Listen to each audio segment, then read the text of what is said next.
that the question will be asked, why are we celebrating more debt? It's really a shame that the international financial community, these debts that we are now going to be incurring to finance our attempts at recovery, are like lending money to a business that suffered losses through some kind of crisis. That is the world that we as Jamaicans, both you on that side and us on this side, have to navigate. Hello everyone, welcome back. To those new viewers, I give you a warm welcome to our channel.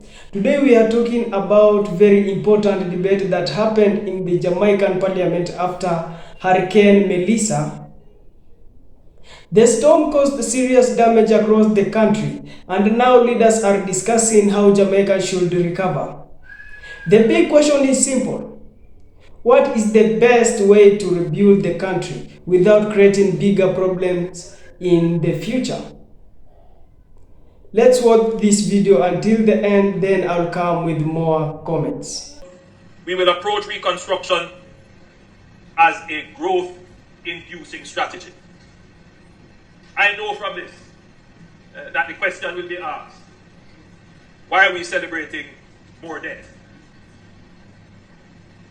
We are not celebrating more debt. What we are celebrating is the opportunity to make a massive investment in our infrastructure, in our people, in the services that improve productivity. And it is that investment, Madam Speaker, that will expand our economy relative to our debt, and therefore, in short order, you can look forward to growing, increased revenue, and a relatively smaller debt to the size of your economy. We have never before had an opportunity to spend $6.7 billion relative to our GDP. We have never had that opportunity. US and our GDP is somewhere in the region of about 17 to 18 billion dollars, $19 billion, thereabout. The Minister of Finance reminded me, $20 billion. You are proud, as are we, proud of the fact. Yes, $20 billion. So you get an opportunity to within 3 years to deploy $6.7 billion relative to your $20 billion GDP. So you can see the opportunity to expand the economy. And that's what the strategy is. And I'm encouraging all Jamaicans, regardless of political persuasion, to embrace this opportunity, to shift from crisis mode, to move from disputes over the distribution of a care package here or some lumber there, and start to think, how are we going to play our part in the new possibilities provided here for all Jamaicans to benefit? So, the reconstruction effort being deployed, digitalization, logistics, agriculture, and energy will create thousands of jobs, crowded private investment, sustainability. Because make no mistake, there will be those looking on at our currency and say, can the central bank defend? Do we have reserves? Well, with this, we will be in a superior fiscal position to give confidence and certainty to our business sector. We will turn this moment of crisis into an opportunity to transform. Madam Speaker, Jamaica has never lacked ambition. What we have lacked for decades is the financial wherewithal to match that ambition. Today, that has changed. For the first time in our history, our national development vision is backed by a robust, multi-year, multi-partner financing envelope. Madam Speaker, we now have a clear reconstruction strategy, an empowered institutional framework. And this year, we got walloped by Melissa.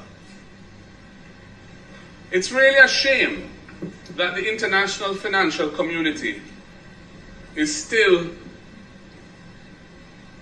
approaching the mitigation of the effects of climate-induced disasters on countries like ours by financing packages that are largely based on additional debt.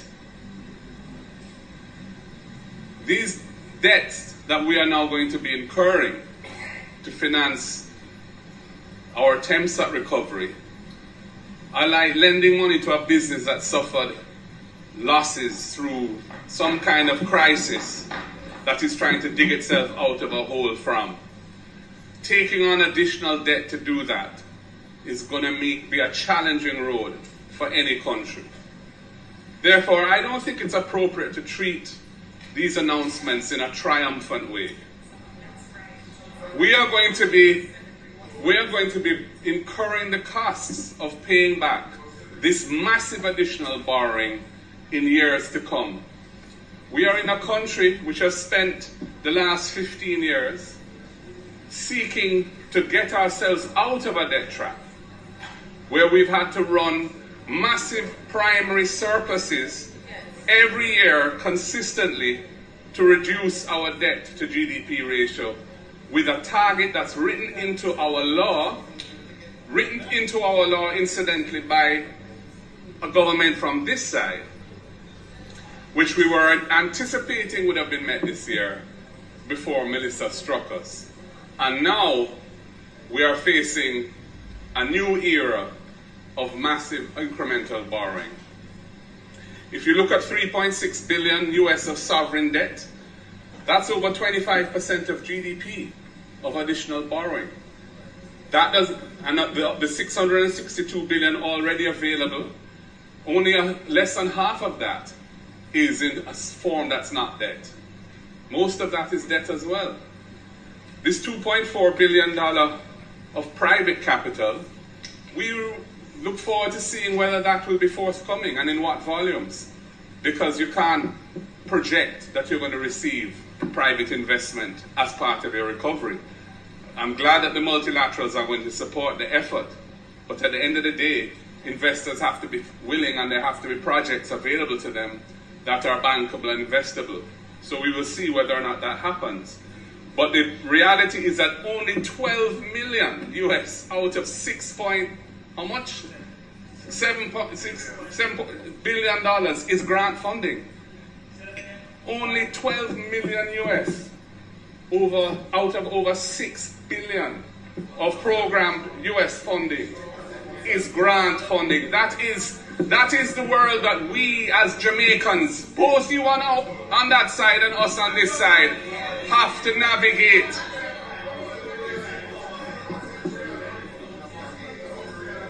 House members' time for speaking has expired.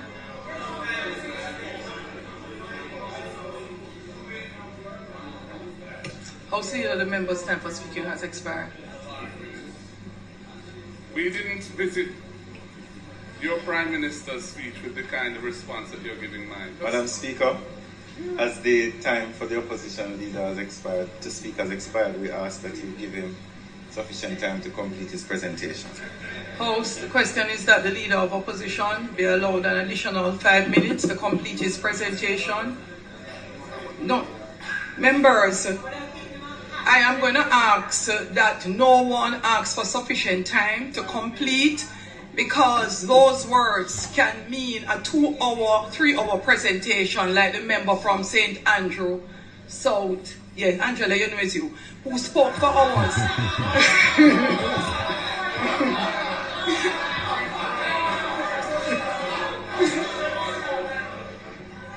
What is your point of order? What's your point of order? You're correct. That violates the standing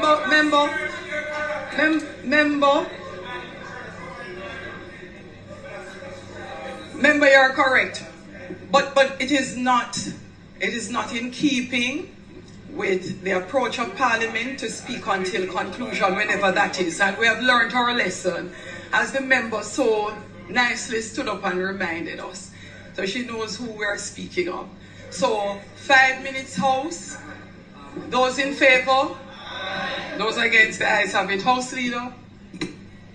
Yeah, I suppose I should be grateful, though it's a very parsimonious allocation of time. to respond to such an important speech on such an important occasion. It's symptomatic of what is wrong with this parliament, that the leader of the opposition is given 5 minutes more to finish a presentation. Anyway, that is the world in which we are being required to live. Madam Speaker,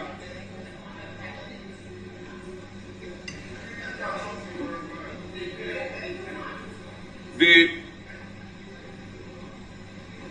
institution which has been announced to oversee the recovery process, which does not yet exist, it is just an announcement thus far. This National, I think, Resilience and Recovery or Resilience Authority, NARA, is going to, we are told, be responsible for the relief resources being spent in a judicious way, in a way that's efficient, in a way that is accountable and transparent, and in a way that accords with a sensible policy of recovery. After all, the PIOJ has indicated that this financial quarter that we're in now, the economy is going to contract by some 11, I think, to 13% of GDP relative to the same quarter last year. That is a massive contraction. And it's going to further exacerbate the debt to GDP ratio because, of course, the debt to GDP ratio has two components. There's debt and there's GDP. So what we're seeing here is that debt is going to be growing dramatically, and GDP is in the process of a free fall as a result of this terrible calamity that has hit us. So while I admire and indeed share optimism about the future, because Jamaica is such a resilient and special country, and we will get through this, I think we should approach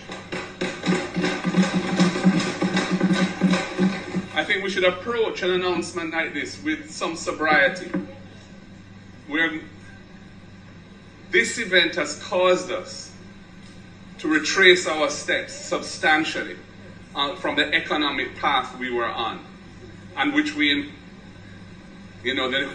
nation incurred substantial sacrifices to get to where we were. I'm not blaming the government for Melissa. That would be absurd. I'm not blaming the government for seeking resources to fund the recovery. It's going to be necessary to get those resources. I am just making the point that this is not something to celebrate. This is not something to gloat about. This represents a substantial setback for Jamaica, and it represents if it's not administered properly, it could permanently weaken our future prospects and damage the country's future. Which is all the more reason why the composition of this recovery authority is important. I wrote to the Prime Minister on the day after the hurricane to suggest the establishment of a task force with broad-based representation, leaders from the private sector and business community, leaders from the churches, leaders from the NGOs, and representatives from the government and the opposition. The concept of NARA is consistent with that. However, I've heard nothing from the Prime Minister as to the role of the opposition in NARA. We heard it will be broad-based, but there is no inclusivity in the dialogue around how it is to be constituted. And I can hear from the barbs that are flowing from the other side that the likelihood is that we will not be included in it. That is what I'm hearing from the other side in their responses to me, their sotto voce remarks. All I can say is, Prime Minister, the opposition represents some 400,000 voters who voted for us, 28 constituencies, and our presence in the recovery and our participation in the recovery, you'll be well advised to seek in a genuine... House Leader, the member's time for speaking has expired. Thank you. As the member's time for speaking has expired, I ask that you put to the House that he be allowed an additional 2 minutes to complete his presentation. Brother, always a big theme. Interesting talk, you know?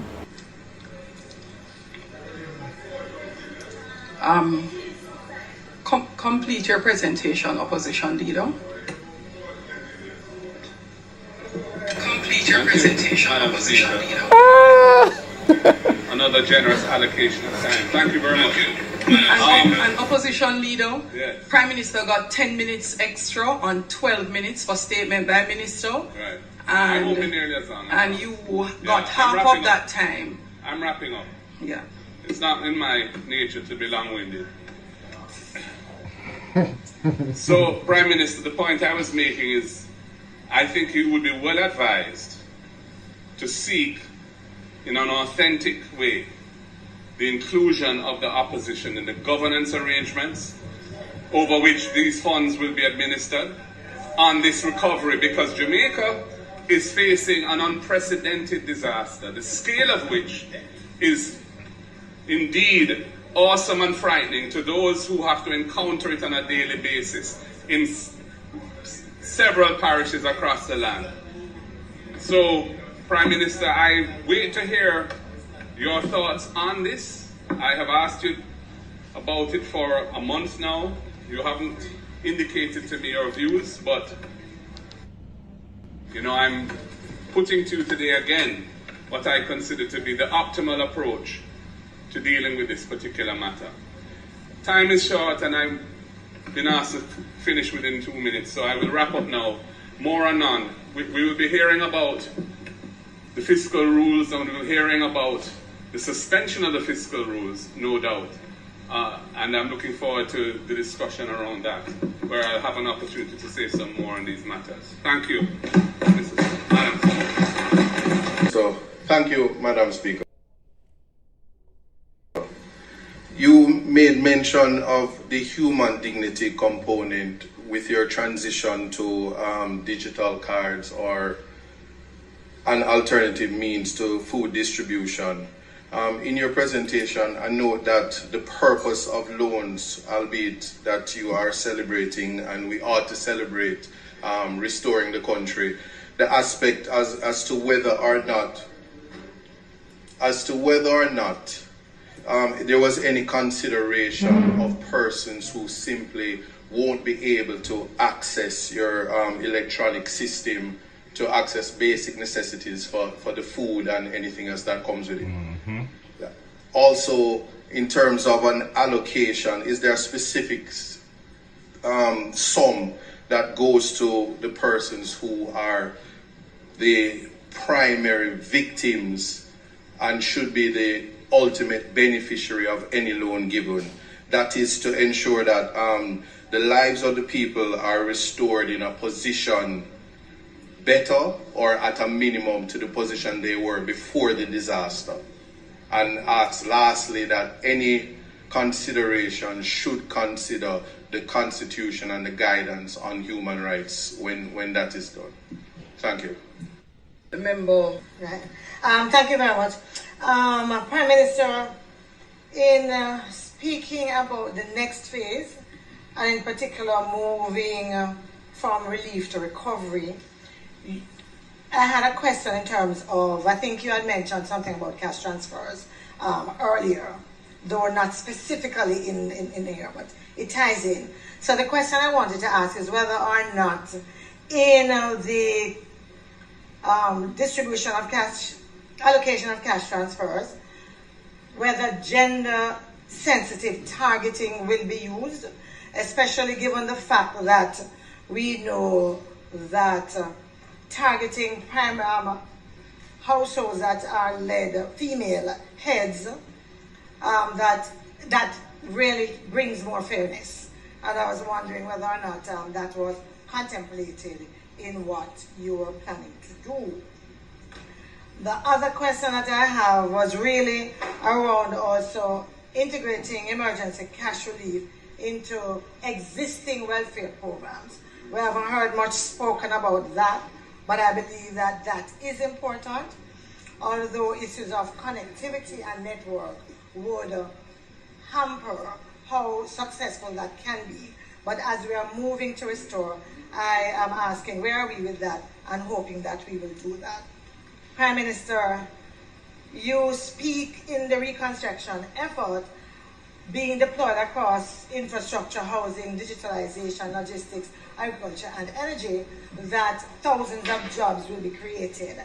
Again, Prime Minister, the question I'm asking, I'm looking at how Ministry of Labour and Social Security and some of those who have done the assessment, I'm looking at the cry on the ground about the partisan nature of how it has been done, how some communities have been totally left out, and I'm wondering what will be done differently to ensure that those thousands of jobs that are created for Jamaicans and not on a partisan basis. Hello ladies and gentlemen, welcome back. I hope you have just watched that full video. The Prime Minister Andrew Holness explained that the government has a long-term recovery plan. He said rebuilding Jamaica will take several years, not just a few months. According to him, the government wants to repair roads, bridges, schools, hospitals, and other important infrastructure. He also said this investment will help create jobs, improve productive, and make Jamaica stronger for the future. The Prime Minister believed that investing now is necessary because the country cannot afford to delay rebuilding after such a major disaster. However, not everyone agreed with this plan. The opposition leader, Mark Golding, raised seriously concern. He argued that borrowing more money could place Jamaica into another debt crisis. He warned that taking on large loans may create financial problems for future generations. He said rebuilding is important, but Jamaica must also protect its economy. According to him, the country should avoid falling into what he called another debt trap. The disagreement created a lively debate inside Parliament. Another issue discussed was who should be involved in leading the recovery process.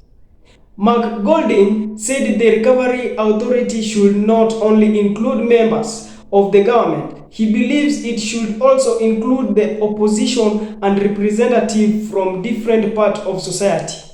His argument was that when the whole country is facing a disaster, everyone should have a voice in finding solutions. He said working together would help building trust and produce better decisions for the Jamaican people.